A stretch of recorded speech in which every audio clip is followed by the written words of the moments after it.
الحمد للہ وکفا والصلاة والسلام علی عبادہ الذین اصطفیٰ خصوصاً علی افضلہم وخاتم النبیین محمد الامین وعلی آلہ وصحبہ اجمعین اما بعد فاعوذ باللہ من الشیطان الرجیم بسم اللہ الرحمن الرحیم قالت الاعراب آمنا قل لم تؤمنوا ولكن قولوا اسلمنا ولما يدخل الايمان في قلوبكم وان تطيعوا الله ورسوله لا يلدكم من اعمالكم شيئا ان الله غفور رحيم انما المؤمنون الذين آمنوا بالله ورسوله ثم لم يرتابوا وجاهدوا بأموالهم وأنفسهم في سبيل الله أولئك هم الصادقون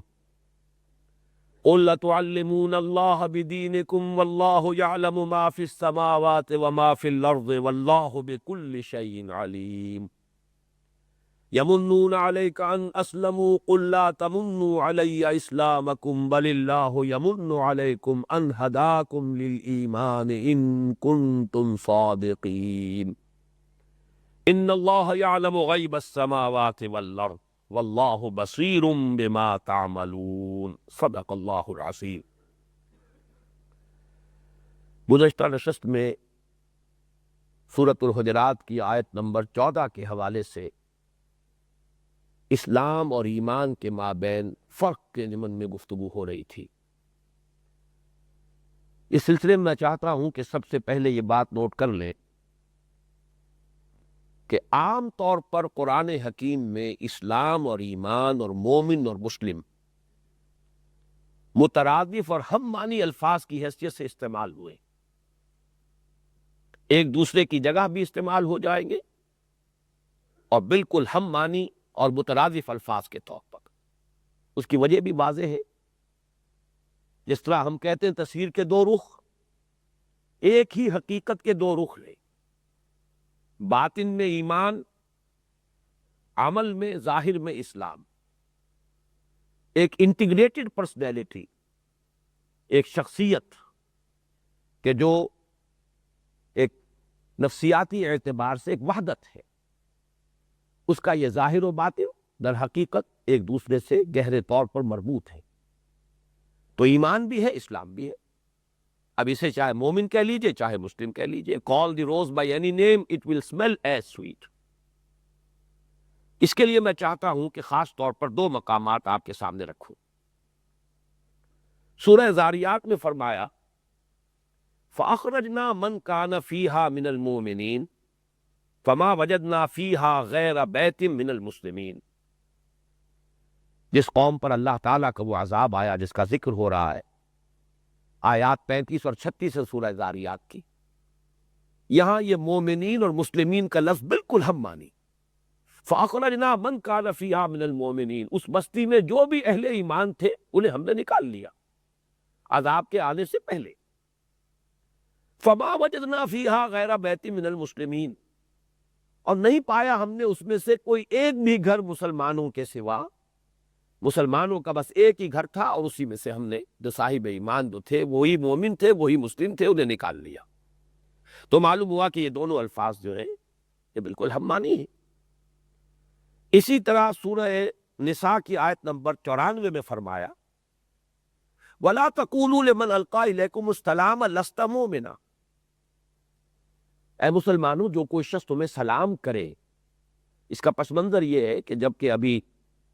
مشرکین اور مسلمانوں کے مابین حالت جنگ جاری تھی جزیرہ نماء عرب میں،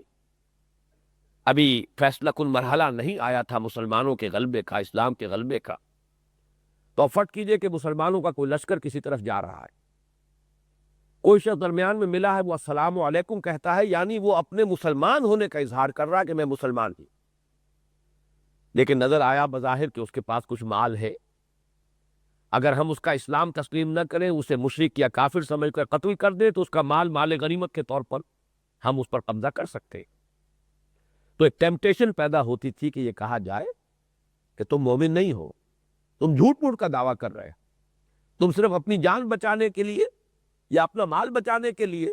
تم اسلام کا اظہار کر رہے ہو، اس سے روکا گیا۔ تمہیں یہ حق نہیں پہنچتا کہ جو شخص اسلام کا اظہار کر رہا ہو تم اس کو کہو کہ لست مومنا، کہ تم مومن نہیں،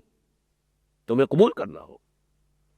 اسی طرح کا ایک واقعہ پیش آیا تھا حضرت اسامہ کے ساتھ، اسامہ ابن زید رضی اللہ تعالی عنہما۔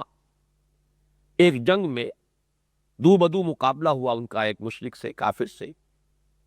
اور جب وہ اوور پاورڈ ہو گیا، وہ کافر، اس نے سمجھا کہ اب میں نہیں بچ سکتا، میں پورے طور پر ان کے قابو میں آ گیا ہوں، تو اس نے کلمہ پڑھ دیا، اشہد ان لا الہ الا اللہ و اشہد ان محمد رسول اللہ۔ اب یہ حالات بالکل ایسے ہیں کہ جہاں تک سرکمسٹانشل ایویڈنس ہے وہ اسی کا ہے کہ اس نے جھوٹ موٹ کا کلمہ پڑھا ہے۔ اب تک یہ لڑ رہا تھا، مقابلہ کر رہا تھا، جب بالکل بے بس ہو گیا تو جان بچانے کے لیے بطور ڈھال اس نے کلمہ پڑھا۔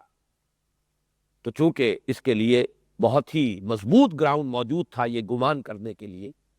تو حضرت اسامہ نے تلوار نہیں روکی، گردن اڑا دی، لیکن دل میں خلش نہیں، کھٹک نہیں۔ حضور کے پاس آ کر تذکرہ کیا کہ یہ ایسا واقعہ آیا، میں نے تو اسے قتل کر دیا۔ حضور نے فرمایا اسامہ تم نے کیا کیا؟ تم نے کلمے کو ہوتے ہوئے قتل کر دیا۔ حضرت اسامہ نے عرض کیا حضور نے جان بچانے کے لیے کلمہ پڑھا تھا، آپ نے اس کی نفی نہیں کی تھی، آپ نے تردید نہیں کی، لیکن صاف کہا اے اسامہ قیامت کے دن کیا جواب دو گے جب یہ کلمہ آئے گا تمہارے خلاف استغاثہ لے کر کے، اے اللہ میرے ہوتے ہوئے تلوار چلائیے۔ تو جان لیجئے کہ بڑی اہمیت ہے اس کی کہ جو شخص بھی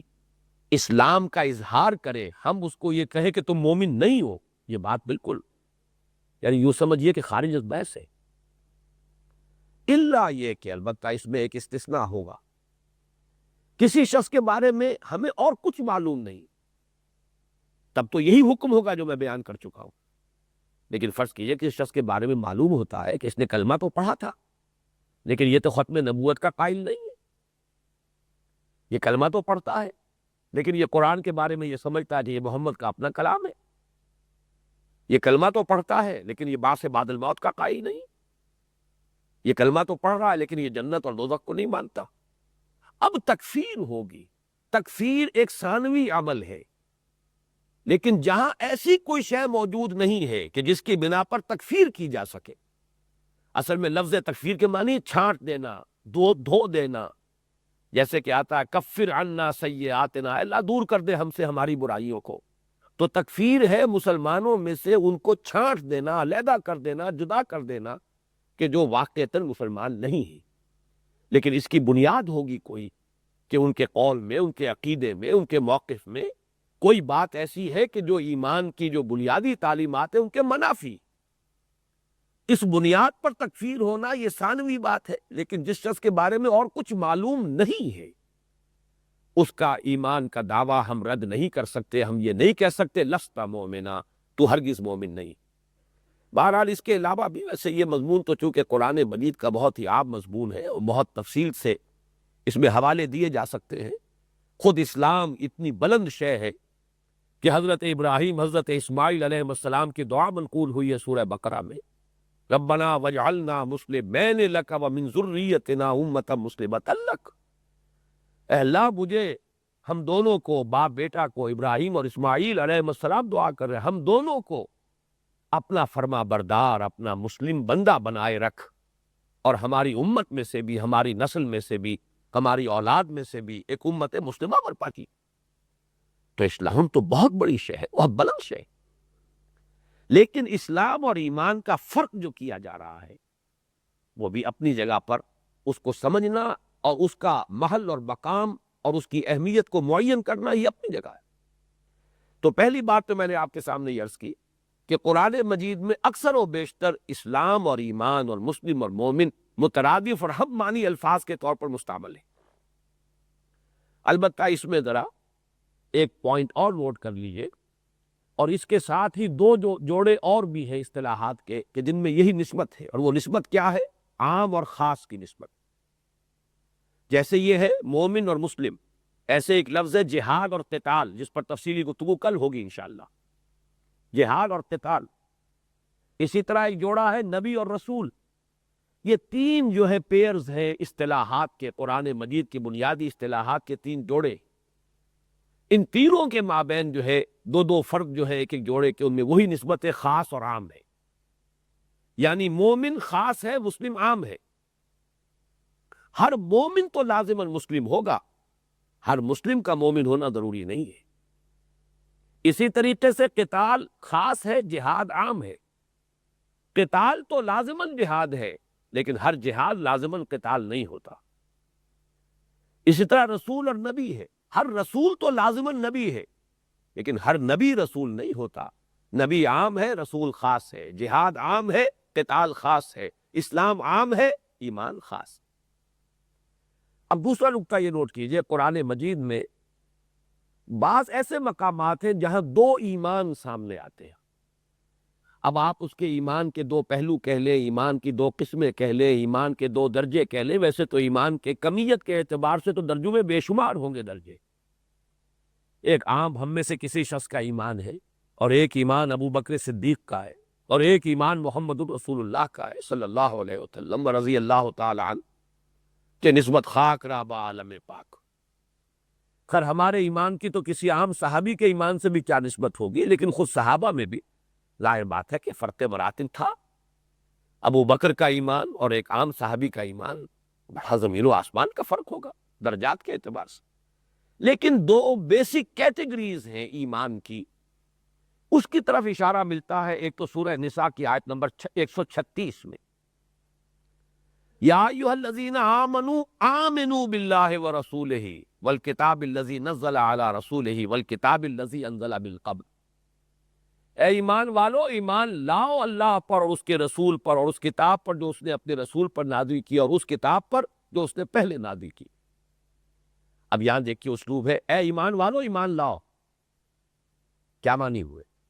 دو ایمان ہو گئے، ایک ایمان تو انہیں حاصل ہے، اسی لیے کہا جا رہا ہے یا ایھا الذین آمنوا،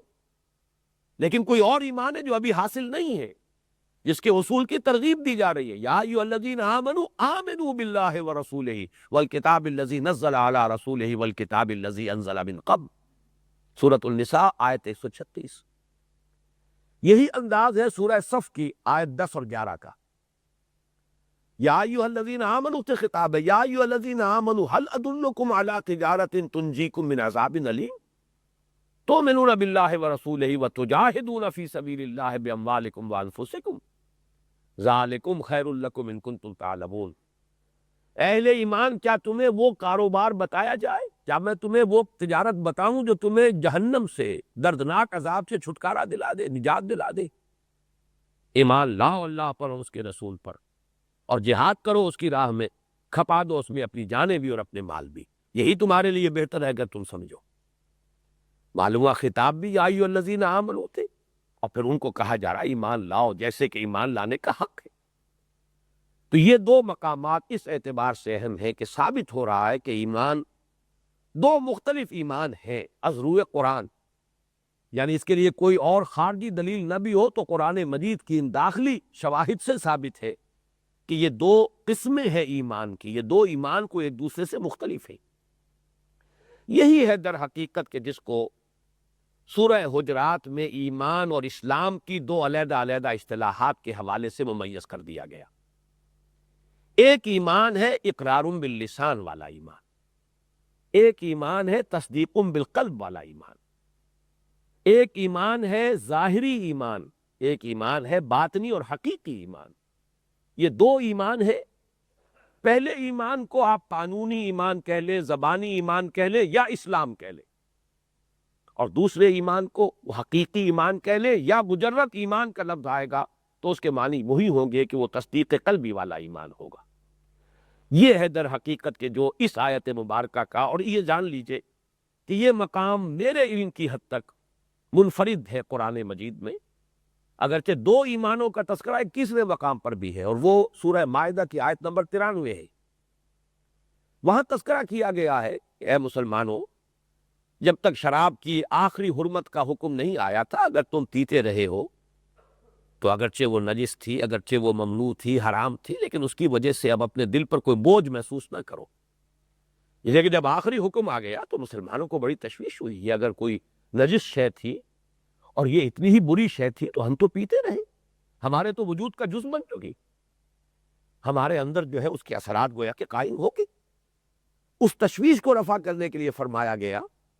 لیس علی الذین آمنوا وعملوا الصالحات جناح فیما طعموا، وہ لوگ کہ جو ایمان لائے اور جنہوں نے نیک عمل کیے ان پر کوئی حرج نہیں ہے، کوئی مضائقہ نہیں ہے اس پر جو وہ پہلے کھا پی چکے۔ اذا متقوا وآمنوا وعملوا الصالحات ثم اتقوا وآمنوا ثم اتقوا واحسنوا واللہ یحب المحسنین، جب تک کہ یہ کیفیت برقرار ہے کہ وہ ایمان لائے اور انہوں نے نیک عمل کیے، پھر ان میں اور تقویٰ پیدا ہوا، پھر اور ایمان لائے، پھر ان میں اور تقویٰ پیدا ہوا اور وہ درجہ احسان پر فائز ہو گئے۔ یہ آیت جو ہے آیت نمبر 93 سورہ مائدہ کی، تو بہت اہم ہے اس اعتبار سے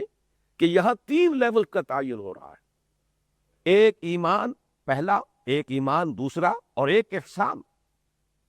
اور واقعہ کے اعتبار سے پہلا ایمان جو ہے وہ در حقیقت اسلام، ظاہری ایمان، قولی ایمان، جیسے ہی کسی شخص نے کہا اشہد ان لا الہ الا اللہ واشہد ان محمد رسول اللہ، اس مومن ہو گیا۔ یہ اسلام والا ایمان ہے، یہ قانونی ایمان ہے جس کی بنیاد پر کہ اسے دنیا میں مسلمان سمجھا جائے گا۔ پھر اگر واقعتاً دل میں ایمان داخل ہو گیا اب وہ حقیقی ایمان ہے۔ اذا اتقوا وآمنوا وعملوا الصالحات ثم اتقوا وآمنوا، دوسری مرتبہ پھر مزید تقویٰ ہوا، دل میں داخل ہوا ایمان، اب وہ ہوئے مومن۔ ثم اتقوا واحسنوا، پھر تیسرا درجہ یہ ہے ایمان اتنی گہرائی تک پہنچ جائے، جیسا کہ حدیث جبرائیل میں آیا ہے کہ انسان کی ایک ایسی کیفیت پیدا ہو جائے ان تعبد اللہ کانک تراہ فإن لم تکن تراہ فإنہ یراک، اس درجے استحضار ہو اللہ تعالیٰ کے یقین کا کہ انسان ایسے اللہ کی بندگی اور اطاعت کر رہا ہو گویا کہ اپنی آنکھوں سے اللہ کو دیکھ رہا ہے۔ اور اگر یہ نہیں تو کم سے کم یہ کیفیت تو ہو، ہر وقت مستحضر رہے کہ میں اللہ کی نگاہ میں ہوں، اللہ مجھے دیکھ رہا ہے۔ اگر یہ کیفیت ہو جائے اور دائمی ہو جائے تو یہ درجہ احسان ہے، یہ بلند ترین منزل ہے عذرو قرآن۔ اسی کے حوالے سے اب نوٹ کیجئے، جیسا کہ میں نے عرض کیا تھا کہ اس آیت مبارکہ میں ایک مغالطہ لوگوں کو ہو گیا کہ شاید یہ منافقین کا تذکرہ ہے، اس کی میں وضاحت کر چکا ہوں پچھلی نشست میں،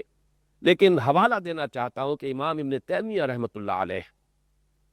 اس آیت مبارکہ پر یہ قول الفیصل جس کو ہم کہیں گے، قول فیصل، وہ کہا ہے امام ابن تیمیہ نے۔ کتاب الایمان ان کی بڑی مشہور تصنیف ہے، اگرچہ اس کے اکثر مباحث تو وہ ہے کہ جو آج ہمارے لیے irrelevant ہو گئے، اس لیے کہ وہ جو منطق کا اور فلسفے کا معاملہ آیا تھا، یونان کی طرف سے جو حملہ ہوا تھا یونان کی منطق اور فلسفے کا، اس کے حوالے سے جو مسائل پیدا ہو گئے تھے زیادہ تر اس سے بحث کی گئی ہے۔ لیکن اس آیت پر بھی بڑی تفصیلی بحث موجود ہے کہ یہاں منافقین مراد نہیں ہے، بلکہ یہ مسلمان ہی ہے کہ جن کے دلوں میں ابھی یقین والی کیفیت پیدا نہیں ہوئی تھی۔ اس کے ضمن میں چاہتا ہوں مزید کچھ احادیث آپ کو سنا دینا۔ سب سے پہلے تو یہ کہ حدیث جبرائیل جس کو کہ ام السنہ کہا گیا ہے، اس میں وہ 3 درجے قائم کیے گئے ہیں۔ حضرت جبرائیل نے پہلا سوال کیا اخبرنی عن الاسلام، دوسرا سوال اخبرنی عن الایمان، تیسرا سوال اخبرنی عن الاحسان، پھر چوتھا سوال بھی تھا قیامت کے بارے میں بتائیے، اخبرنی عن الساعہ۔ اور اس کی ایک روایت کو، یہ حدیث جبرائیل جو ہے حضرت عمر سے بھی مروی ہے، حضرت ابو ہریرہ سے بھی مروی ہے، حضرت عبداللہ ابن عمر رضی اللہ تعالی عنہما سے بھی مروی ہے، حضرت عبداللہ ابن عباس سے بھی مروی ہے، 4 صحابہ سے یہ حدیث مروی ہے۔ اور یہ اپنی اہمیت کے اعتبار سے ام السنہ قرار دیا گیا اس کو، کہ تمام سنت کی جڑ اور بنیاد ہے۔ جیسے سورہ فاتحہ ہے ام القرآن، ام الکتاب، ایسے ہی پورے حدیث کے ذخیرے میں یہ حدیث جبرائیل جو ہے ام السنہ، اس میں ڈیفائن کر دیا ہے اللہ نے۔ اور ایک روایت میں الفاظ آئے کہ حضور نے فرمایا اراد ان تعلموا، اللہ نے یہ چاہا کہ تم سمجھو، علم حاصل کرو، اذ لم تسألوا، جبکہ تم نے خود سوال نہیں کیا۔ یہ سوال تمہیں کرنا چاہیے تھا کہ ہم مسلمان کس کو سمجھیں۔ اگر تو ایمان کی جو کیفیات بیان ہوئی ہے قرآن مجید میں، ان کے حوالے سے آدمی اپنے آپ کو ناپنے تولنے بیٹھ جائے تو اکثر و بیشتر تو جو ہے انسان جو ہے یہ سمجھے گا کہ میں اپنے آپ کو مومن کہنے کا حقدار ہوں بھی کہ نہیں۔ وہ تو بڑے بلند معیارات ہیں ایمان کے، ظاہر بات ہے کہ ان کے اوپر پورا اترنا آسان کام نہیں، لیکن کیا اس بنیاد پر ہم ایک دوسرے کو ناپنے لگیں گے؟ اس بنیاد پر دنیا کا قانونی نظام چلے گا؟ اس دنیا پر معاشرت کا جو نظام ہے اور ریاست کا نظام اور شہریت کا فیصلہ اس بنیاد پر ہوگا؟ وہ تو ناممکن ہے۔ تو کوئی تو بنیاد ہونی چاہیے کہ جو کنکریٹ ہو، واضح ہو، کھلم کھلا ہو، صاف صاف ہو، جس کے بنیاد پر کہ اسلامی ریاست کی شہریت کی بنیاد قائم کی جائے اور مسلم معاشرے میں کسی کی شرکت یا عدم شرکت کا فیصلہ کیا جائے۔ اس کے ضمن سے اس میں فرما دیا گیا کہ ایمان کے 5 ارکان ہیں، اسلام کے 5 ارکان۔ سب سے پہلے شہادت اللہ الہ الا اللہ وان محمد رسول اللہ، وَإِقَامُ الصَّلَاةِ وَإِيتَاءُ الزَّكَاةِ وَصَوْمُ رمضان وحج البیت من استطاع الیہ سبیلا کے اضافی الفاظ بھی آتے۔ یہ 5 چیزیں ہیں کہ جو اگر کسی شخص نے پوری کر لی وہ مسلمان ہے۔ اسلام کی بنیاد ارکان اسلام کا تصور یہ ہے، اور اس میں خاص طور پر نوٹ کرنے کی بات یہ کہ یہاں پہ لفظ ایمان نہیں آیا، شہادت آیا۔ شہادت ایک ظاہری شے ہے۔ I testify that there is no God except Allah and I testify that Muhammad صلی اللہ علیہ وسلم is his messenger۔ یہ تو قول ہے، قول ایک عمل ہے۔ جس نے بھی یہ قول جو ہے ادا کیا ہے، معلوم ہوا کہ جیسے ایک پالا کھینچا ہوا تھا، ایک نکیر تھی، پہلے ادھر تھا اب ادھر آ گیا۔ ابھی کوئی عمل اس نے نہیں کیا، ابھی نماز کا وقت نہیں آیا تو نماز بھی نہیں پڑھی، لیکن مومن وہ ہو گیا اس معنی میں کہ وہ مسلمان ہے۔ قانونی مومن اس کو اسی لمحے سے شمار کرنا ہوگا۔ اس اعتبار سے ارکان اسلام یہ 5 ہیں، اور اس میں حدیث جبرائیل کے علاوہ یہ ڈیفینیشن بہت کلیئر ورڈز میں آئی ہے۔ حضرت عبداللہ بن عمر رضی اللہ تعالیٰ عنہما سے جو حدیث متفق علیہ، بنی الاسلام علی 5 شہادت اللہ الہ الا اللہ وان محمد رسول اللہ واقام الصلاۃ وایتاء الزکاۃ وصوم رمضان وحج البیت من استطاع الیہ سبیلا، متفق علیہ۔ یہ 5 ارکان اسلام ہے، کلمہ شہادت، نماز، روزہ، حج اور زکوٰۃ۔ اس سے آگے چلیے بعض احادیث میں آپ کو سنانا چاہتا ہوں تاکہ مسئلہ اور بالکل کلیئر ہو جائے کہ کس طرح سے نمایاں چیزوں کو، علامات کو، شعائر کو معین کر دیا گیا ہے کہ جو شخص بھی ان شعائر کے مطابق آپ کو نظر آئے اسے مسلمان سمجھیے۔ لیکن یہ میں عرض کر چکا ہوں، الا یہ کہ اس کی طرف سے کوئی ایسی بات سامنے آ جائے جو اسلام کی بنیادی تعلیمات کی نفی کر رہی ہو، وہ بات ہو جائے گی تکفیر کی، وہ ثانوی مرحلہ ہوگا۔ لیکن جس شخص کے بارے میں اور کچھ معلوم نہیں، یہ علامات موجود ہیں، تو یہ سمجھا جائے گا کہ وہ مسلمان ہے۔ حضرت عبداللہ ابن عمر رضی اللہ تعالیٰ عنہما ہی سے ایک اور روایت ہے، اور یہ بھی متفق علیہ ہے، اور یہ روایت اس اعتبار سے بڑی اہم ہے کہ جب کہ ابھی اسلام اور کفر کے درمیان جنگ جاری تھی، اس وقت یہ تعین کرنا کہ کس وقت کسی شخص کو ہم مسلمان سمجھے، اس کی منیمم شرائط کیا ہے، یہ بہت اہم تھا قانونی اعتبار سے۔ جیسا کہ میں نے عرض کیا، ورنہ تو گردن اڑا دی جائے گی۔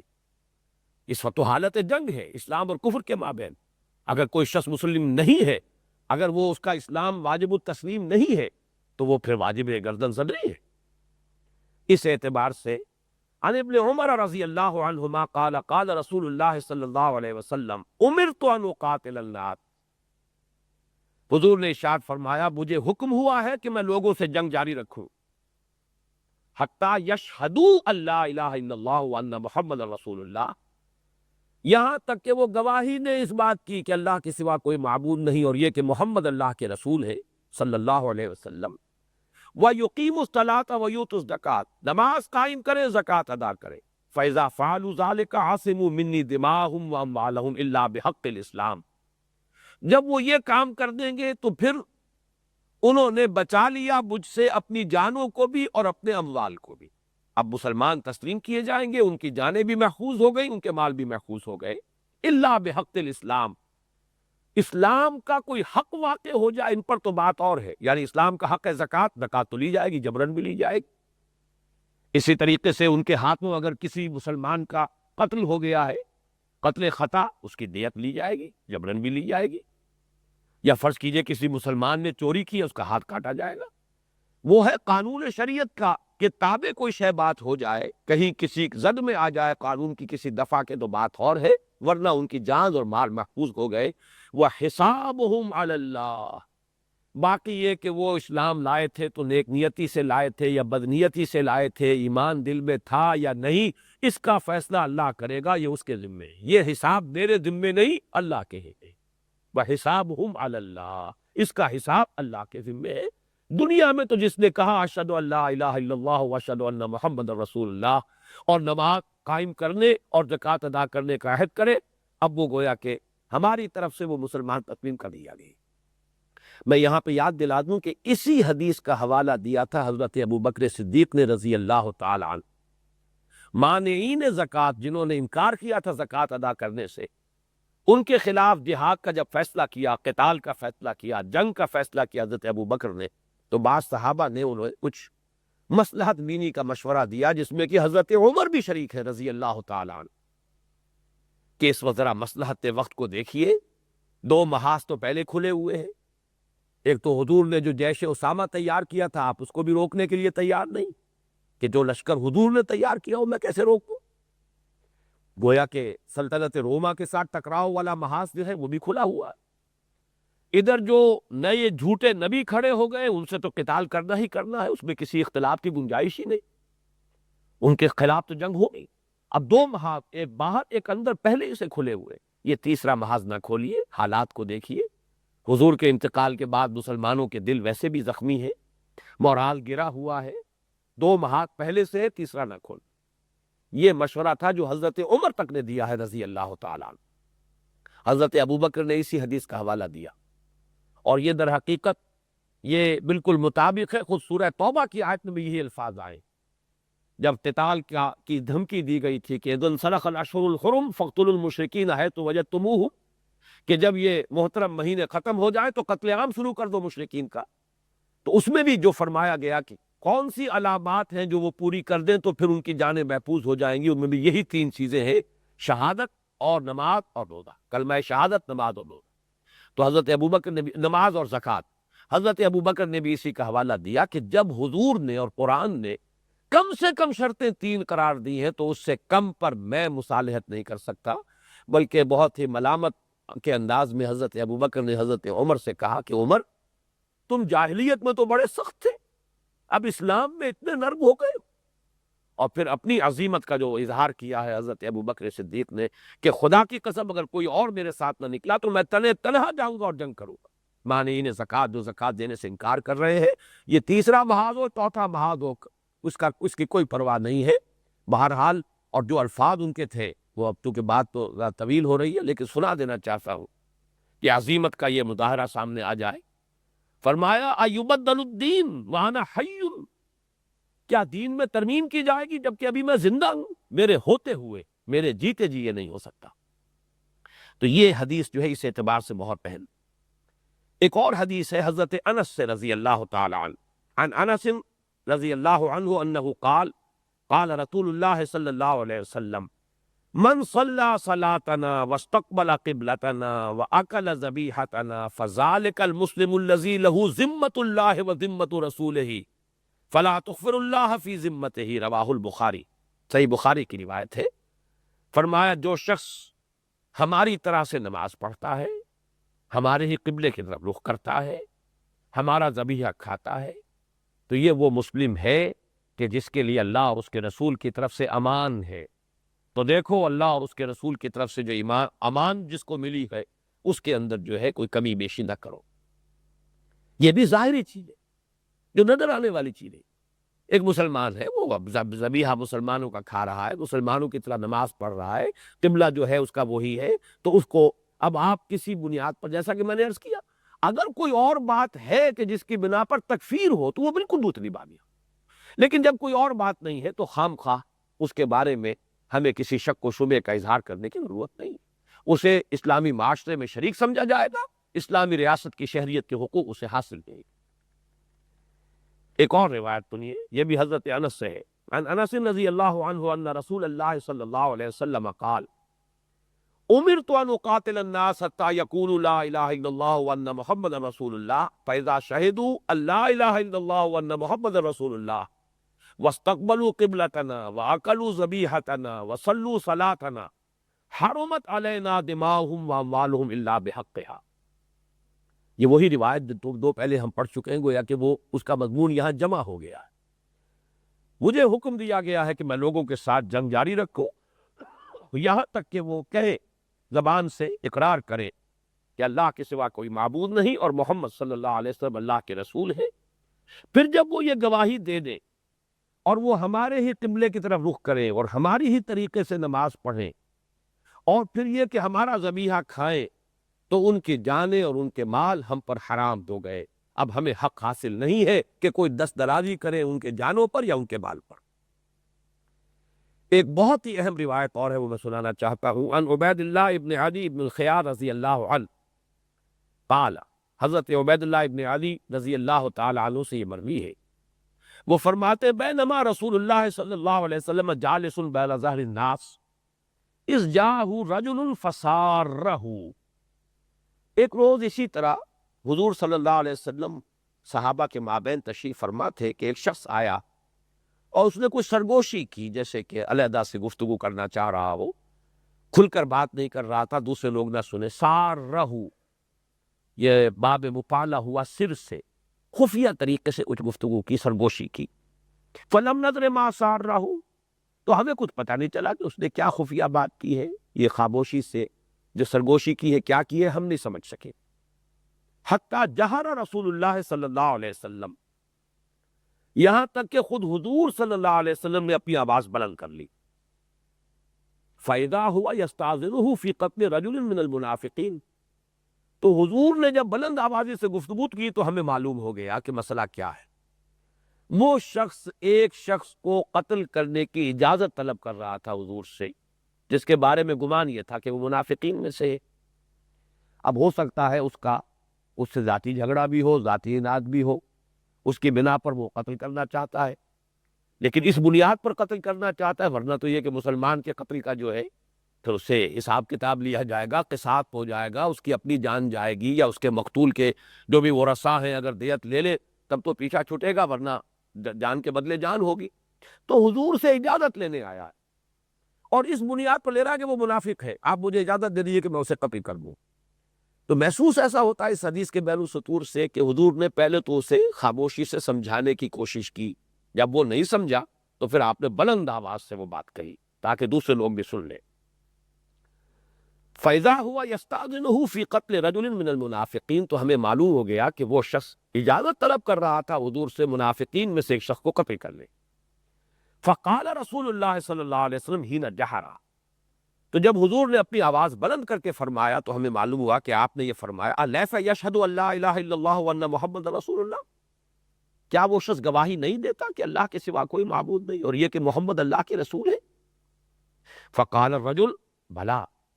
اس شخص نے کہا کہ ایسا تو ہے، گواہی تو وہ دیتا، ولا شہادت لہ، لیکن اس کی اس گواہی کا کوئی اعتبار نہیں۔ قال الیس یصلی، پھر حضور نے پوچھا کیا وہ نماز نہیں پڑھتا؟ قال بلا ولا صلاۃ لہ، اب وہ شخص چونکہ تلا ہوا تھا اس کو قتل کرنے پر، انہوں نے پھر کہا جی پڑھتا تو ہے لیکن اس کی نماز کا بھی کوئی اعتبار نہیں، کوئی نماز نہیں ہے اس کی، وہ خامخواہ کو صرف دکھاوے کے لیے، لوگوں کو دھوکہ دینے کے لیے نماز پڑھتا ہے۔ فقال رسول اللہ صلی اللہ علیہ وسلم، اب آپ نے فیصلہ کن انداز میں فرمایا اولئک الذین نہانی اللہ عن قتلہم، تو جان لو یہ وہ لوگ ہیں جو یہ دو شرطیں پوری کر رہے ہو کہ ان کو قتل کرنے سے اللہ نے مجھے روک دیا، اس لیے کہ وہ مسلمان شمار کیے جائیں۔ منافق بھی قانوناً مسلمان ہے،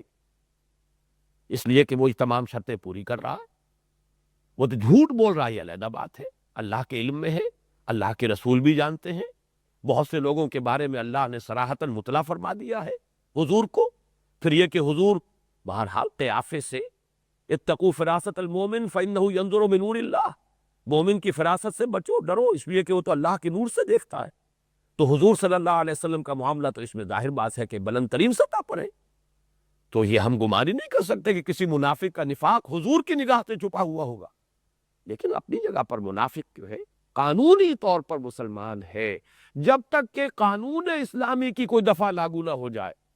کسی قانون کی کسی دفعہ کی گرفت میں وہ نہ آ جائے، اس وقت تک اس کی جان اور مال محفوظ رہیں گے۔ یہی مراد ہے اس سے کہ اسلامی ریاست اور اسلامی معاشرے کے اندر شمولیت اور شرکت کی بنیاد اسلام ہے۔ لیکن اب ظاہر بات ہے، جیسا کہ میں عرض کر چکا ہوں پہلے، سوال پیدا ہوا پھر ایمان کیا ہے؟ یہ جو اگلی آیت ہے اس پر تو گفتگو اصلاً ہمیں کل کرنی ہے، اس وقت صرف یہ نوٹ کر لیجئے انما المؤمنون الذین آمنوا باللہ ورسولہ ثم لم یرتابوا، انما بھی کلمہ حصر ہے۔ کلمہ حصر سے مراد کیا ہے؟ جیسے ہم کہیں زید عالم ہے اس کا ایک مفہوم سمجھ میں آیا، زید صاحب علم ہے، لیکن جب ہم کہتے ہیں زید ہی عالم ہے، اب فرق واقع ہو گیا۔ اب یہ کہ زید کے لیے علم بھی ثابت ہے اور یہ بھی ثابت ہے کہ اور کسی کے پاس علم نہیں ہے، زید ہی عالم ہے، بقیہ جو لوگ ہیں وہ علم سے محروم ہیں۔ اس اعتبار سے اس کو حصر کہتے ہیں کہ علم محصور ہے زید کی شخصیت میں، زید کی ذات میں، اس کو کلمہ حصر کہتے ہیں۔ انما المومنون، مومن تو صرف وہ ہے، مومن تو بس وہ ہے، کون ہے؟ الذین آمنوا باللہ ورسولہ ثم لم یرتابوا، جو ایمان لائے اللہ پر اور اس کے رسول پر پھر شک میں ہرگز نہیں پڑے۔ یہاں پھر نوٹ کیجئے یہ نفی جہد بلم ہو رہا ہے، لم یرتابوا، ایک یقین کی کیفیت قلب کے اندر پیدا ہو جائے، شکوک و شبہات کے کوئی کانٹے مستقلاً چبھے ہوئے نہ ہو۔ کبھی کوئی وسوسہ آیا اور گزر گیا، یہ بالکل دوسری بات ہے، وسوسہ اس سے کوئی انسان محفوظ نہیں ہے، صحابہ کرام بھی محفوظ و معمول نہیں تھے، لیکن وہ تو ایک شیطانی ایک خیال ہے کہ جو ذہن میں اس نے ڈالا ہے، وسوسہ ہے الذی یوسوس فی صدور الناس من الجنۃ والناس، اس کے اوپر ٹکتا نہیں آدمی، اور نمبر دو یہ کہ زبان سے اس کو ادا نہیں کرتا، اس اعتبار سے وسوسہ مستثنیٰ ہے، لیکن یقین اپنی جگہ پر قائم ہو۔ جیسے کہ ایک چٹان ہے، کوئی پانی کا ایک ریلا آیا ہے، ٹکرا کر چلا گیا، وہ چٹان جو ہے تھوڑا سا پانی کا اثر تو اس کے اوپر ہوگا، نمی تو ہوگی، اس کے سوا کچھ نہیں۔ وہ یقین والا ایمان، یہ رکن اول ہے ایمان کا، اور اس کے بعد وَجَاهَدُوا بِأَمْوَالِهِمْ وَأَنفُسِهِمْ فِي سَبِيلِ اللَّهِ، اور جہاد کیا انہوں نے اپنی جانوں اور مالوں سمیت اللہ کی راہ میں۔ تو یہاں صرف آج یہ نوٹ کر لیجئے کہ ایمان حقیقی کے دو رکن ہیں، ایک ہے رکن یقین دل میں، دوسرا رکن ہے جہاد عمل۔ اسلام کے 5 ارکان ہیں، کلمہ شہادت، نماز، روزہ، حج، زکوٰۃ، یہ 5 ارکان اسلام کے، اور جیسا کہ میں عرض کر چکا ہوں پچھلی نشست میں، اسلام عام ہے، ایمان خاص ہے، ہر مومن مسلم تو ہے، لہذا یہ 5 ارکان تو گویا کہ ہے تبھی تو وہ مسلم ہے۔ اضافی رکن 2 ہوں گے، یقین دل میں اور جہاد عمل میں۔ گویا کہ اگر ایمان اور اسلام کو آپ جمع کریں، ایک ایسا انسان جو مومن بھی ہے مسلم بھی ہے، 7 شرطوں پر پورا اترنا چاہیے۔ 2 کا تعلق ایمان سے ہے، زبان پر ایمان یعنی کلمہ شہادت، دل میں ایمان تصدیق بالقلب، یہ 2 تو ہو گئے ایمان، اور 4 عبادات، نماز، روزہ، حج اور زکوٰۃ، اور 5 میں جہاد، 2 جمع 5، 7 ارکان ہے در حقیقت ایمان اور اسلام کو اگر جمع کیا جائے۔ علیحدہ کر دیجئے تو اسلام کے ارکان 5 ہیں، کلمہ شہادت، نماز، روزہ، حج اور زکوٰۃ، اور ایمان کے اضافی ارکان 2 ہوں گے، یقین والا ایمان دل میں ہو اور جہاد عمل میں ہو۔ اس جہاد کی اصل حقیقت کیا ہے، اس کے مراحل کیا ہیں، اس کے مراتب کیا ہیں، اس کے لوازم کیا ہیں، اس پر کل مفصل گفتگو ہوگی انشاءاللہ العزیز۔ اس وقت ہم آگے بڑھ رہے ہیں، آیت پھر ختم ہو رہی ہے اسلوب حصر پر، اولئک ھم الصادقون، صرف یہی لوگ سچے ہیں دعوی ایمان میں جو یہ 2 شرطیں اضافی طور پر پوری کریں۔ 5 شرطیں پہلی اگر پوری کی ہے کسی نے، وہ مسلم ہے۔ وَلَٰكِنْ قُولُوا أَسْلَمْنَا، تم کہہ سکتے ہو کہ ہم مسلمان ہیں اگر 5 شرطیں پوری ہو رہی ہیں، لیکن اگر چاہتے ہو کوالیفائی کرنا مومن کے لیے تو پھر 2 اضافی شرطیں ہیں، نوٹ کر لو، دل میں یقین اور عمل میں جہاد، صرف وہ لوگ سچے ہیں دعوی ایمان میں۔ اب اس کے بعد جیسا کہ میں نے ابتدا میں جب تعارف کے اور تمہیدی باتیں میں بیان کر رہا تھا سورہ حجرات کے بارے میں، تو اس کا پس منظر بیان کیا تھا کہ جب یہ لوگ جو فتح کے بعد ایمان لائے ہیں، اور یہ لوگ کہ جو اعراب میں سے تھے، ان کی کیفیت یہ بھی تھی کہ چونکہ ایک ہماری زبان کا ہریانہ کی زبان ہے، یہ تھوتھا ٹنا باجے گھنا، اردو میں بھی کہتے ہیں خالی برتن زیادہ کھڑکتا ہے، آواز زیادہ آتی ہے، کسی دیگچے میں اگر کچھ ہے تو وہ اس طریقے سے نہیں کھڑکے گا، جیسے کھنکے گا نہیں جیسے کہ خالی دیگچا جو ہے وہ کھنکتا ہے۔ تو جن کے دل میں ایمان نہیں تھا وہ کچھ زیادہ ہی بڑھ چڑھ کے اظہار کرتے تھے اور احسان جتاتے تھے حضور پر بھی، اپنے اسلام کا بھی اعلان کر رہے ہیں اور احسان جتا رہے ہیں، خاص طور پر وہ لوگ جو بغیر لڑے بھڑے ایمان لے آئے تھے کہ دیکھیے حضور ہم نے تو نہ آپ سے جنگ کی، نہ کبھی آپ کی مخالفت کی، ہم تو اسلام لے آئے، لہٰذا ہمارا حق کچھ زیادہ ہے، ہمیں کچھ صدقات میں سے بھی زیادہ حصہ ملنا چاہیے۔ ہماری رعایت زیادہ ہونی چاہیے، تو وہ زیادہ بڑھ چڑھ کر جو باتیں کرتے تھے اب اس کا تذکرہ ہو رہا ہے۔ پہلی بات تو یہ کہ تم کس کو بتانا چاہتے ہو کہ تم اسلام لے آئے؟ کیا اللہ کو جتلانا چاہتے ہو؟ قُلْ أَتُعَلِّمُونَ اللَّهَ بِدِينِكُمْ، یہ جو تم کہہ رہے ہو اپنا اسلام ایمان دعویٰ اسلام کا ایمان کا، یہ بڑھ بڑھ کر اور چڑھ چڑھ کر کس کو بتانا چاہتے ہو؟ اللہ کو۔ قُلْ أَتُعَلِّمُونَ اللَّهَ بِدِينِكُمْ، اے نبی ان سے کہیے کیا تم اپنا دین بتا رہے ہو، جتلا رہے ہو اللہ کو؟ واللہ یعلم ما فی السماوات و ما فی الارض، حالانکہ اللہ تو جانتا ہے جو کچھ کہ ہے آسمانوں میں اور زمین میں۔ اگر تمہارے دل میں ایمان ہے، اگر تم واقعی ایمان والے ہو، تو کیا اللہ کی نگاہوں سے یہ بات چھپی ہوئی ہے؟ کیا اس کے علم سے باہر ہے؟ واللہ بکل شیء علیم، اللہ تو ہر شے کا جاننے والا ہے۔ دوسرے درجے میں اور اصل تھی بات یہ کہ وہ حضور پر احسان دھرتے تھے، یمنون علیک ان اسلموا، اے نبی یہ آپ پر احسان دھر رہے ہیں، اصل میں یہ اللہ کو تو کیا جتلائیں گے، کیونکہ صدقات آپ کے ہاتھ میں ہے، تقسیم آپ کرتے ہیں، جو بھی مراعات اس معاشرے میں ہے اس کا اختیار بظاہر آپ کے ہاتھ میں ہے، لہذا یہ آپ پر احسان دھر رہے ہیں۔ یمنون علیک ان اسلموا، اب دیکھیے یہاں نوٹ کیجئے، یہاں لفظ اسلام اور ایمان پھر آ رہا ہے، یہ مقام جو ہے ایکسکلوسیو ہے اس اعتبار سے پورے قرآن مجید میں، اسلام اور ایمان ان کو علیحدہ علیحدہ بھی کیا گیا، لیکن اب اس آیت میں انہیں پھر جوڑا جا رہا ہے۔ یمنون علیک ان اسلموا، اے نبی یہ آپ پر احسان دھر رہے ہیں کہ اسلام لے آئے۔ قل لا تمنوا علی اسلامکم، کہہ دیجئے مجھ پر کوئی احسان نہ دھرو اپنے اسلام کا، بل اللہ یمن علیکم ان ہداکم للایمان ان کنتم صادقین، بلکہ اللہ کا احسان مانو، اللہ احسان دھرتا ہے تم پر کہ اس نے تمہیں ایمان کا راستہ دکھا دیا ہے اگر تم سچے ہو، اگر تم اپنے دعوی اسلام میں بھی سچے ہو۔ یعنی میں نے جیسے کہ عرض کیا تھا کہ ایک تو وہ لوگ تھے جنہوں نے دھوکہ دینے کی نیت سے کلمہ پڑھا، ان کی بات نہیں ہو رہی۔ اگر تم نے دھوکے کے نیت کے بغیر یہ اسلام کا کلمہ ادا کیا ہے، کلمہ شہادت ادا کیا ہے، تو گویا کہ اللہ کا احسان مانو، تمہیں اس راستے پر وہ اللہ لے آیا ہے کہ جس کی آخری منزل ایمان ہے، اب ایمان تک پہنچ سکتے ہو، رسائی حاصل کر سکتے ہیں۔ یا ایھا الذین آمنوا آمنوا باللہ ورسولہ، جو شخص کی سڑک پر آ گیا اب گویا کہ اس کے لیے آسان ہے کہ وہ ایمان تک رسائی حاصل کر لے۔ یا ہدایت اس معنی میں آ رہا ہے راستہ دکھا دیا ہے، تمہیں راہ دے دی ہے، راستہ دکھا دیا ہے۔ بل اللہ یمن علیکم ان ہداکم للایمان ان کنتم صادقین، اگر تم سچے ہو تو اللہ، اگر تم دعوی اسلام میں بھی سچے ہو، دیکھیے یہاں نوٹ کیجئے، یمنون علیک ان اسلموا ہے، ان آمنوا نہیں ہے، یمنون علیک ان اسلموا، اے نبی یہ آپ پر احسان دھر رہے ہیں کہ اسلام لے آئے۔ قل لا تمنوا علی اسلامکم، کہہ دیجئے ان سے کہ تم مجھ پر احسان مت دھرو اپنے اسلام کا، بل اللہ یمن علیکم ان ہداکم للایمان ان کنتم صادقین، بلکہ اللہ کا احسان مانو، منت منع کہ خدمت سلطان ہمی کنی، منت شناسدو کہ بخدمت بداشتت، تم اپنا احسان نہ سمجھو کہ بادشاہ کی خدمت کر رہے ہو، بادشاہ کا احسان مانو کہ اس نے تمہیں اپنی خدمت کا موقع دیا ہے، اللہ کا احسان مانو کہ اس نے تمہیں اسلام کا راستہ دکھا دیا جس سے تم ایمان تک بھی رسائی حاصل کر سکتے ہو اگر تم سچے ہو۔ اگر اسلام کا دعویٰ بھی سچا ہے تو ایمان تک پہنچ جاؤ گے۔ اور یہاں ایک اہم نقطہ ہے جو آج کا وقت کی کمی کی وجہ سے وہ رہ گیا ہے، وہ انشاءاللہ تعالیٰ کل میں اس کا جو قرض ادا کر دوں گا۔ اب آخری آیت اور نوٹ کر لیجئے، ان اللہ یعلم غیب السماوات والارض، یہ گویا کہ کنکلوڈنگ آیت ہے اس پوری سورہ مبارکہ کی۔ اللہ تعالیٰ تو ہر چھپی شے کا جاننے والا ہے، خواہ وہ آسمانوں کی ہو خواہ زمین۔ واللہ بصیر بما تعملون، اور اللہ دیکھ رہا ہے جو کچھ تم کر رہے ہو۔ اس میں ایک طرح کی دھمکی بھی ہوتی ہے، ہم دیکھ رہے ہیں تمہارے سارے کرتوت تمہاری نگاہ میں ہے، یہ دھمکی کا انداز بھی ہے،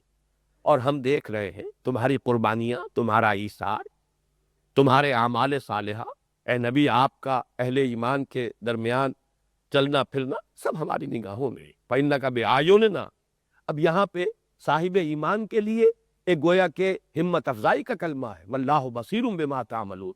اور جن کے دلوں میں روگ ہے ان کے لیے یہی کلمہ جو ہے تہدید کا کلمہ ہے، دھمکی کا کلمہ ہے۔